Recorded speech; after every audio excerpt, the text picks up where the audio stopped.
Hello friends, this is Nilofar Neha Khan and welcome to our YouTube channel Shikshalaya. तो आज हम बात करेंगे हमारे बीएड और डीएलएड दोनों कोर्सेज के बारे में, कौन सा बेटर है या फिर कौन सा आपके लिए ज़्यादा अच्छी चॉइस हो सकता है।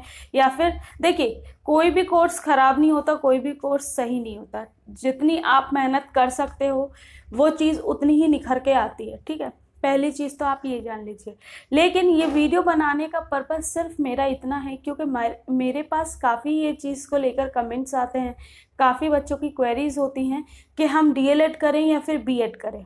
तो देखिए, दोनों ही कोर्स अपने आप में बेस्ट हैं, लेकिन हम थोड़ा सा एक अलग पॉइंट ऑफ व्यू से देखने की कोशिश करेंगे कि दोनों में अगर हमारे पास चॉइस है, जॉब अपॉर्चुनिटीज़ के बारे में, वैकेंसीज के बारे में, या फिर एक करियर सिक्योरिटी के बारे में अगर हम बात करें तो कौन सा ऑप्शन हमारे लिए बेस्ट रहेगा, इसके बारे में आज की वीडियो में हम बात करेंगे।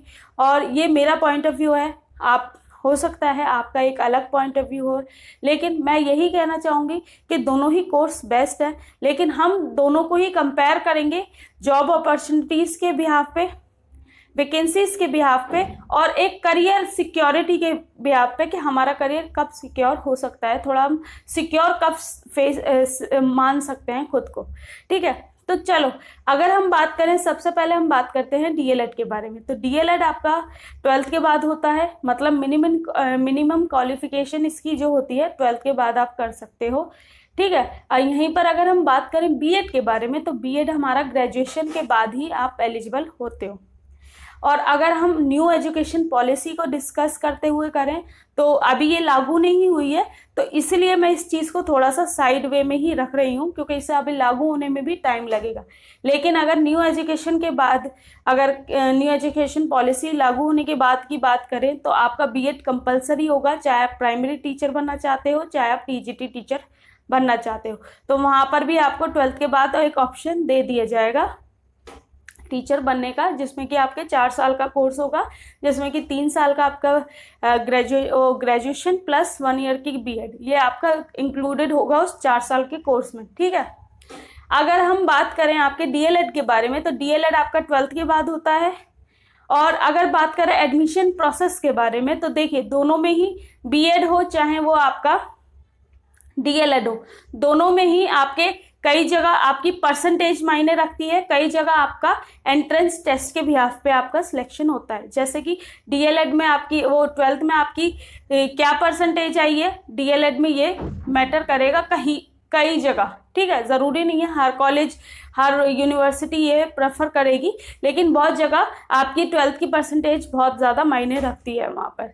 लेकिन जहाँ पर अगर एंट्रेंस टेस्ट की बात करें तो वहाँ पर मेरे हिसाब से आपको एंट्रेंस आपका क्लियर होना चाहिए, उसके बाद आपको कोई भी दिक्कत नहीं होगी, आप इजीली अपना कोर्स कर सकते हो। ठीक है, अब बात करें आपके बीएड के बारे में, तो बीएड में भी सेम प्रोसीजर रहेगा। आपकी ग्रेजुएशन की परसेंटेज मायने रखती है, यानी कि 50% तो एटलीस्ट होना ही चाहिए आपको बीएड करने के लिए। ठीक है, अब दूसरी बात करें एडमिशन प्रोसेस के बारे में बात करें, तो यहाँ भी आपका एंट्रेंस प्लस परसेंटेज। ठीक है, कई बहुत ही मुझे रेयर ऐसे कॉलेजेस लगते हैं जो कि परसेंटेज के बिहाफ पे बीएड में एडमिशन करते हैं। मोस्टली जहाँ पर होता है वहाँ पर एंट्रेंस बेसिस पे ही आपका सिलेक्शन होता है।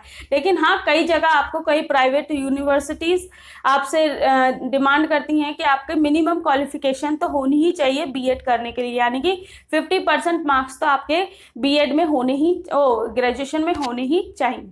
अब बात करें आपके टाइम के बारे में, यानी कि ड्यूरेशन आपका कितना होगा, तो दोनों ही कोर्सेस आपके 2 साल के हैं, चाहे वो डीएलएड हो चाहे वो आपका बीएड हो, दोनों 2 साल के हैं। देखिए, मैं बार बार ये आपको बोल रही हूँ कि यहाँ पर हम न्यू एजुकेशन पॉलिसी को बिल्कुल भी लागू नहीं कर रहे। क्यों? क्योंकि अभी इसे लागू होने में टाइम होगा, और अगर वो लागू हो जाती है उसका प्रोसीजर पूरा पढ़ के मैं फिर आपके लिए एक इंफॉर्मेशन ला दूंगी। लेकिन अभी हम फिलहाल के बारे में बात कर रहे हैं, आज के बारे में बात कर रहे हैं कि आज आप कैसे किन चीज़ों को नाप तोल करके अपना कोर्स सिलेक्ट कर सकते हो। ठीक है, अब बात करें आपके दोनों 2 साल के होते हैं। तीसरी जो चीज़ है, जॉब्स कितनी है। ठीक है, वैकेंसीज आपकी कितनी मिलेंगी। तो देखिए अगर हम डीएलएड की बात करें तो आप यहाँ पर लिमिटेड ही वैकेंसीज आपको मिल पाती हैं, क्योंकि आप यहाँ पीआरटी टीचर के लिए एलिजिबल होते हैं, यानी कि प्राइमरी टीचर के लिए, ठीक है, जो 1st to 5th तक की टीचर्स होती हैं। लेकिन अगर हम बात करें बीएड के बारे में, तो बीएड में आप प्राइमरी से लेकर पीजीटी लेवल तक के लिए एलिजिबल हो जाते हो, अगर आपके पास मास्टर्स डिग्री भी है। तो यहाँ पर आपको ऑब्वियस ही बात है जॉब अपॉर्चुनिटीज बीएड में ज्यादा मिलती हैं एज कंपैरिजन टू डीएलएड, ठीक है। लेकिन यहाँ पर मस्ट है कि आपको ग्रेजुएशन मस्ट है। अगर आप 12th के बाद ही टीचर बनना चाहते हो तो आप डीएलएड करके टीचर बन सकते हो किसी प्राइवेट स्कूल में या फिर किसी भी गवर्नमेंट स्कूल में, ठीक है। अब बात करें आपकी, देखिए अब गवर्नमेंट की बात करें तो आपको गवर्नमेंट में ज़्यादा चीज़ें नहीं मिल पाती अगर आप डीएलएड करते हो, क्योंकि आपका प्राइमरी लेवल तक ही आप सीमित रह जाते हो, ठीक है, और सीटेट पेपर 1 ही आप क्वालिफाई कर सकते हो। लेकिन अगर हम बात करें बीएड वालों के बारे में, तो बीएड वाले कई जगह प्राइमरी टीचर के लिए भी एलिजिबल होते हैं और टीजीटी पीजीटी के लिए तो एलिजिबल होते ही होते हैं, ठीक है।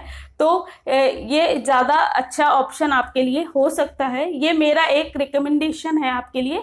और आपका अगर आप 12th पास हो तो जाइए डीएलएड कीजिए, लेकिन अगर आप ग्रेजुएट हो तो मैं यही आपको सलाह देना चाहूँगी कि आप बीएड कीजिए, ठीक है। और अगर जैसे कि आपको पता ही है कि यहाँ पर सिर्फ डीएलएड में आप पीआरटी टीचर के लिए और कई जगह आप टीजीटी टीचर के लिए भी अप्लाई कर पाते हो, लेकिन उसमें काफ़ी कम ऑप्शन है, ठीक है। लेकिन यहाँ अगर बीएड की बात करें तो बीएड में आपको काफ़ी सारे ऑप्शंस मिल जाते हैं। और बात करें नंबर ऑफ वैकेंसीज की, तो नंबर ऑफ वैकेंसीज आप जान ही सकते हो कि नंबर ऑफ वैकेंसीज पे कितना इफेक्ट पड़ता है। यहाँ पर सिर्फ एक लेवल के लिए आप टीचर बनते हो, यहाँ पर आप तीनों लेवल के लिए एलिजिबल हो जाते हो। तो आप जान ही सकते हो नंबर ऑफ वैकेंसीज पे कितना इफेक्ट करता है ये चीज़, ठीक है। और यहाँ पर आप अगर हम बात करें टीजीटी पीआरटी और पीजीटी तीनों के बारे में, तो यहाँ पर आप तीनों के लिए ही एलिजिबल हो, तो बहुत ज़्यादा इफेक्ट करता है वो आपकी नंबर ऑफ वैकेंसीज पर और बहुत ज़्यादा अपॉर्चुनिटीज़। और मैं ये मानती हूँ कि आपका जो सिक्योरिटी है वो यहाँ ज़्यादा है एज कंपैरिजन टू डीएलएड, ठीक है। ये एक कंपैरिजन है हमें जॉब्स को देखते हुए और एक अपॉर्चुनिटीज़ को देखते हुए। और अगर आपको ये वीडियो अच्छी लगी तो प्लीज़ लाइक एंड शेयर कीजिएगा, एंड ऐसे ही चैनल को सपोर्ट करते रहें, चैनल के साथ बने रहें। Thank you for watching my video.